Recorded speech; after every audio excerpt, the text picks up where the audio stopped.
RLP était à la Japan Days de Périgueux les 27 et 28 septembre dernier. Nous avons pu nous entretenir avec de nombreux exposants, mais aussi de nombreux visiteurs cosplayers. Nous vous proposons donc ici la rediffusion de ces interviews qui ont été enregistrées sur place. Toujours au Salon du Japon à la filature avec Jérôme de Chlorosfera. C'est bien ça ? Exactement. Bonjour Jérôme.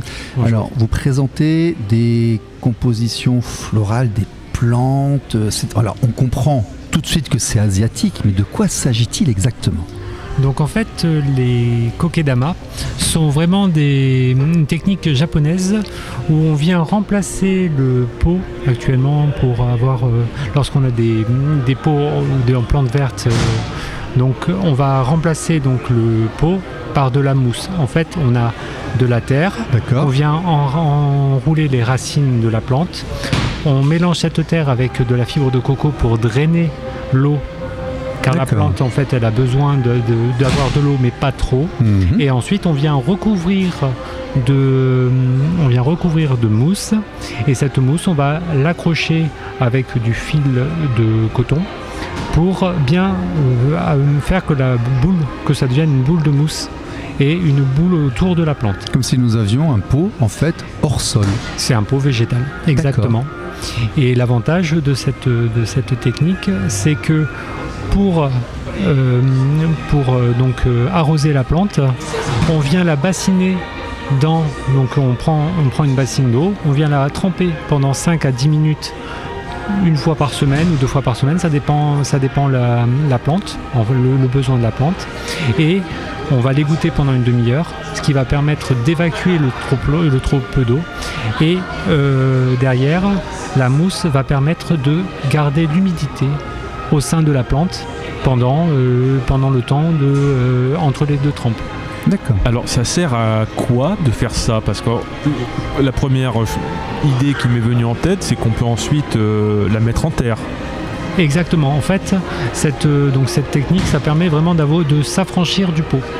Souvent, lorsqu'on achète une plante verte, la première chose qu'on va faire, on va lui rajouter un cache-pot pour pouvoir en faire un ornement dans la pièce. Oui, ça c'est plus joli. Oui. C'est souvent plus joli, et ce qu'on va faire, c'est que ce cache-pot, on va soit le mettre au milieu d'une salle s'il est vraiment beau, s'il n'est pas très beau, on va le mettre sur les bords d'une pièce. Là, l'avantage, c'est que comme c'est très graphique, on peut le mettre un peu où on veut et rajouter du végétal, un peu du minimaliste végétal dans la pièce, et ça ramène toujours un côté vert qu'on n'a pas avec un pot, étant donné que y a le pot plus la plante derrière. Et il y a cette petite apparence de bonsaï aussi qui me vient à l'esprit, parce que ça reste, ce sont des plantes encore jeunes, petites, donc elles ne prennent pas beaucoup d'espace. Exactement, cette plante quand même elle est contrainte dans un espace, mais c'est comme elle est contrainte dans un pot, c'est exactement la même chose. Et l'avantage du kokedama par rapport au bonsaï, c'est l'entretien. Là on est si on dit le bonsaï, souvent c'est compris à peu près 7-8 en difficulté, parce qu'il faut le tailler d'une certaine façon, il ne faut pas trop l'arroser, voilà, il y a beaucoup de contraintes. Le kokedama, en fait, la façon de l'arroser, la façon de le tailler, c'est beaucoup plus simple.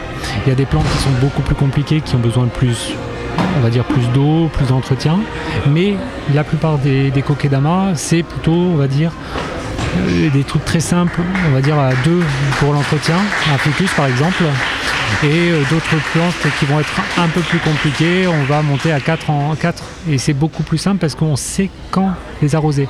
On se dit, on les arrose tous les 10 jours par exemple, mais tous les 10 jours il faut se forcer de se dire on va le bassiner pendant 5 à 10 minutes, et on l'oublie le reste du temps. D'accord. Et c'est ça qui est pas mal, et c'est ça qui permet à la plante de rester, on va dire, si on ne maîtrise pas vraiment la façon de gérer la plante, de l'arroser et tout ça, on se dit on le fait une fois tous les 10 jours et on l'oublie.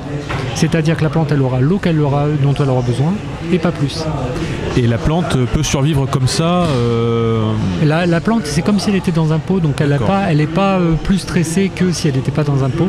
Et souvent, on utilise vraiment des plantes qui sont adaptées, c'est-à-dire des plantes qui vont pousser verticalement et qui ne vont pas avoir une extension trop rapide. Donc souvent, au bout d'un an, 1 an et demi, la plante, elle va prendre de l'ampleur un petit peu, et on va pouvoir en fait enlever les fils de coton et la replanter dans un pot. D'accord. Et la plante, elle sera dans la forme initiale.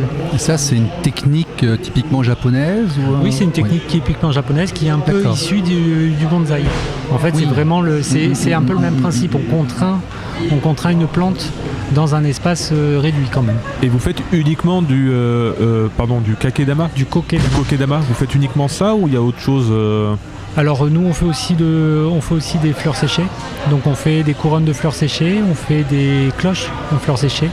On a un peu d'origami aussi pour agrémenter nos fleurs séchées.